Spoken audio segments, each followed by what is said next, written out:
प्रिय छात्रों, आज हम आपको प्रकाश के गुण परावर्तन और अपवर्तन के बारे में बताने जा रहे हैं एक सिंपल से प्रयोग के द्वारा। देखिए, ये हमने धुआं कर दिया।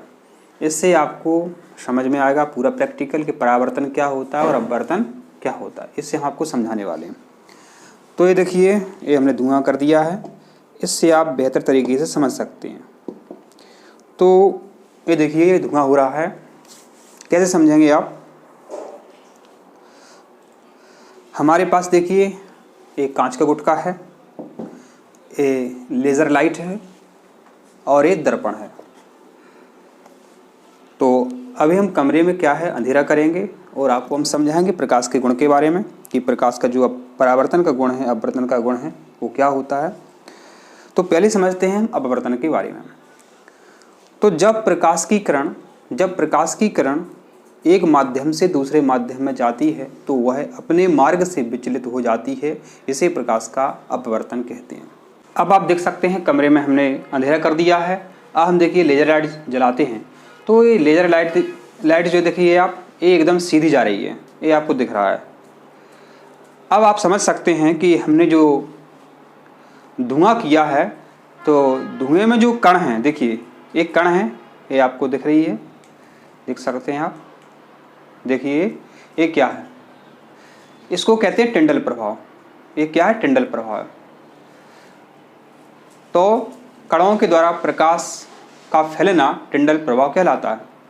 अगर माध्यम एक जैसा है तो प्रकाश हमेशा जो है सीधी रेखा में गमन करता है। देखिए यहाँ पर आप, प्रकाश एकदम सीधी रेखा में चल रहा है। देखिए आप, कितना बेहतरीन नज़ारा आपको हम यहाँ दिखा रहे हैं। देखिए कितना खतरनाक ये दृश्य आपको यहाँ बता रहे हैं।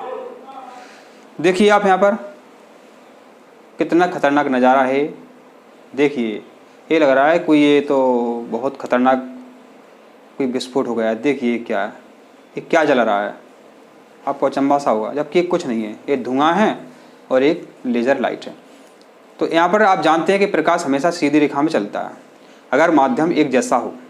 देखिए यहाँ पर, देखिए अगर हम दूसरा माध्यम लाते हैं, जैसा कि हमने आपको बताया, जब प्रकाश की किरणें एक माध्यम से दूसरे माध्यम में जाती हैं तो वह अपने मार्ग से विचलित हो जाती हैं। इसे प्रकाश का अपवर्तन कहते हैं। यहाँ देखिए एक कांच का गुटका है, दिख रहा है आपको, देखने की कोशिश करें। एक कांच का गुटका है, तो यहाँ पर आप देखने की बहुत अच्छे तरीके की कोशिश करें। देखिए ये प्रकाश की किरण एकदम सीधी रेखा में गमन कर रही है। अब विचलित कब होगी? एक कांच का गुटका आ गया, ये दूसरा माध्यम आ गया। आप देखिए यहाँ पर आप बिल्कुल सावधानी पूर्वक देखने की कोशिश करें, आपको दिखाने की कोशिश करेंगे। ये प्रकाश की किरण जा रही है एकदम सीधी रेखा में। देखिए ये दिख रही है आपको, प्रकाश की किरण एकदम सीधी रेखा में जा रही है। अब क्या करते हैं हम, कांच का गुटका लाते हैं तो फिर देखते हैं क्या परिवर्तन होता है। देखिए पहले प्रकाश की किरण जो है आपको दिख रही है कि कांच के गुटके का जो कोना है उसके ऊपर से जा रही है। अब जैसे हम कांच का गुटका लाते हैं, देखिए ये प्रकाश की किरण कितनी विचलित हो गई। देखिए ये कितनी विचलित हो गई है। बिल्कुल आप दोबारा देखने की कोशिश करें। देखिए आपको दिखाने की कोशिश कर रहे हैं। देखिए कितनी विचलित हो गई। देखिए आप, कितनी ऊपर से प्रकाश की किरण जा रही थी, अपने मार्ग से विचलित होकर के देखिए इस तरीके से निकल रही है। देखिए आप, देखिए पहले ऐसे निकल रही थी, दूसरा माध्यम आया तो ये विचलित हो गई। तो अपन ने क्या सीखा? जब प्रकाश की किरण एक माध्यम से दूसरे माध्यम में जाती है तो वह अपने मार्ग से विचलित हो जाती है। इसे प्रकाश का हम अपवर्तन कहते हैं। इंपॉर्टेंट है। अपवर्तन के दो नियम होते हैं, उनको बताते हैं। पहले हम उजाला कर दें। तो अपवर्तन के दो नियम होते हैं। क्या वो कौन से नियम हैं? देखिए एक किरण जो आ रही है इसे बोलते हैं हम आपतित किरण। क्या बोलते हैं? आपतित किरण। तो आपतित किरण और अपवर्तित किरण, माने जो किरण निकल रही है उसे बोलेंगे अपवर्तित किरण। ठीक है। तो आपतित किरण, अपवर्तित किरण और आपतन बिंदु पर अभिलंब तीनों एक ही तल में होते हैं। ये पहला नियम।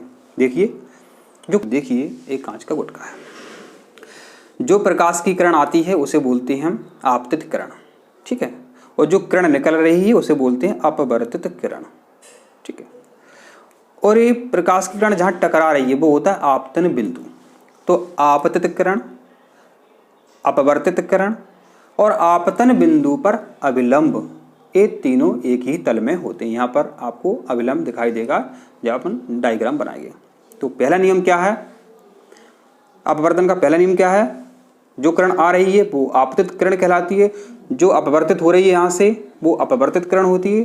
तो आपतित किरण, अपवर्तित किरण और आपतन बिंदु पर अभिलंब तीनों एक ही तल में होते हैं। ये आपका पहला नियम हो गया। दूसरा नियम है आपका आपतन कोण की ज्या और अपवर्तन कोण की ज्या। आपतन कोण की ज्या और अपवर्तन कोण की ज्या में अनुपात एक नियतांक होता है। आपतन कोण की ज्या, अपवर्तन कोण की ज्या में अनुपात एक नियतांक होता है।